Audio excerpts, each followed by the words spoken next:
Hello, gorgeous. How'd you do? How'd you do? You're so gorgeous. You need a secretary. Hello, hello, and welcome back. Today, I'm going to talk a little bit about an African American filmmaker who was most active in the 20s and 30s, but also active in the 40s, by the name of Oscar Micheaux. And I'm also going to help you to some of his movies that you can actually still see today.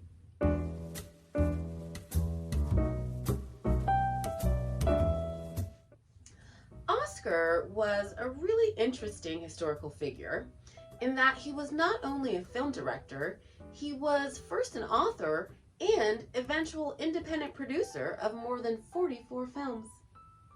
Interesting tidbit of information for you, he actually got into writing because he needed an income after his wife left him, drained his bank account, and his wife's father sold his property. Trifling. So he's writing because he's broke, and in 1918, a book of his attracted attention called The Homesteader. And actually, an offer was made by an all-black film studio to turn the book into a movie.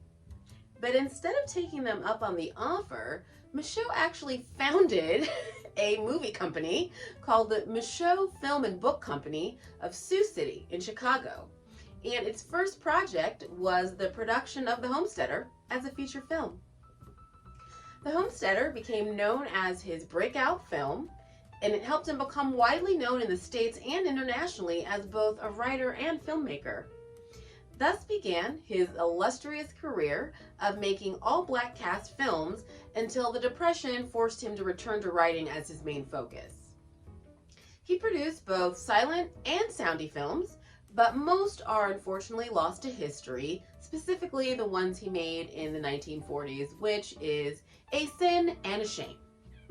Anyway, let's delve into some of these surviving films, shall we?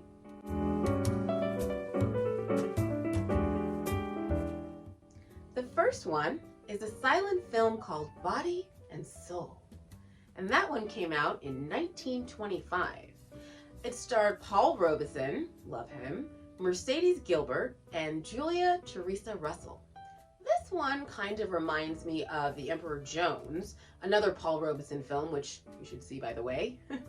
This one is about an escaped prisoner who hides out in a mostly all-black town in Georgia by pretending to be a reverend.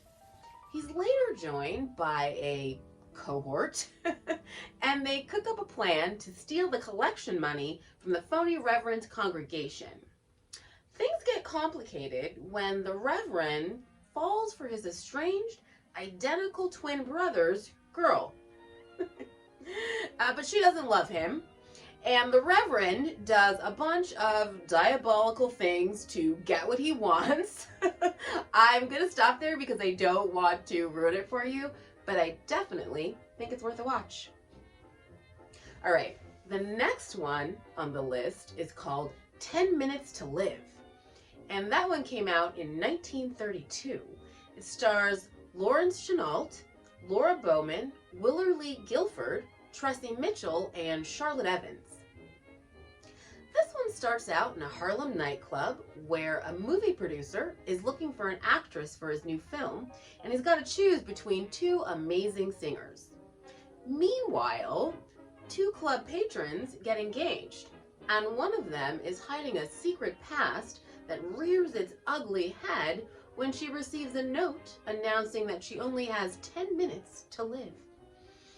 This movie is a little less than 60 minutes, so I don't want to get into too many more details lest I spoil the surprise, but I definitely think it's worth a watch. So the next one we're going to talk about is called Swing. There's an exclamation point on the end. And that one came out in 1938. It stars Cora Green, Hazel Diaz, I love my Dorothy Van Engel. Yeah, she's great in this one.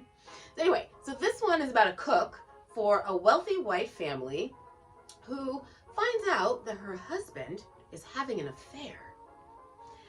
Eventually, they all end up at a nightclub where they fight it out, and the woman her husband is having an affair with does not want any of that drama, so she hightails it to New York to become a singer under an assumed name. She's followed there by her husband, the man she had the affair with, and the cook. So it's a party. A multitude of shenanigans occur, interspersed with fabulous dance scenes and music. I'm just wetting your whistle because I don't want to spoil the fantastic surprises that await you. I definitely think this one's worth a watch. So now we're going to get to our second to last movie, and that one's called Underworld, and it came out in 1937. This one stars Saul Johnson, B. Freeman, and Oscar Polk. This one starts out at an all-black college in somewhere USA, where a recent college graduate, Paul Bronson, is lured to Chicago by a gambler. Once there, he gets involved with a nightclub owner's girl who is also involved with the gambler. So he starts out this movie in a little bit of hot water. One day, he meets an old college friend who happens to be a woman, and they're having lunch and are seen by the gambler, who reports this to, I don't know, by this point she's everyone's girlfriend, the nightclub owner's girl, and the hot water that our man Paul is in begins to boil. This is a crazy gangster film with all kinds of goings on, and I definitely think it's worth a look-see. All right, so our last one on the list is called Murder in Harlem, and it came out in 1935. This one's actually a remake of one of his silent films called The Gunsalus Mystery. This movie has pretty much everyone in it, especially everyone that you've seen in like all black cast films. It's got Clarence Brooks, it's got Dorothy Van Engel, it's got Andrew S. Bishop, Alec Lovejoy, Laura Bowman. I could literally go B. Freeman. I could go on and on, but I'm not.